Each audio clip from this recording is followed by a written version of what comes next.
Ang ganda nitong bag na to, alam nyo. Gustong gusto ko itong ginagamit. Kasi nga, magaan sandalin, tapos nalalaban siya. At ang mura pa, ayan o, tinan nyo naman yung quality ng handle niya. O, matibay yan ha. Tapos mayroon siyang snap.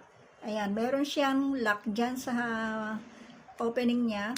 Ang tela niya, katsa. Ayan, katsa yan. Tapos tahi. Ayan, maganda siya. May maraming option na pagpipilian ng mga prints. Ayan, o. Meron pang lalaki, meron pang babae.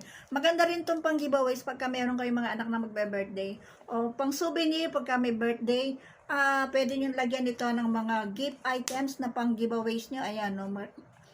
Eto siya, pwede siyang pang malling, pwede siyang pang casual lang, ayan, katulad yan, halimbawa, pupunta ka ng mall, o pupunta ka ng palengke, tama-tama ito. Check nyo lang sa akin, Yellow Basket, mura lang to. Murang-mura. Kayang-kaya ng budget. Kahit ilan ang bilhin nyo, kayang-kaya. Check nyo lang ang Yellow Basket, pili na ng options ng Prince and Triumph.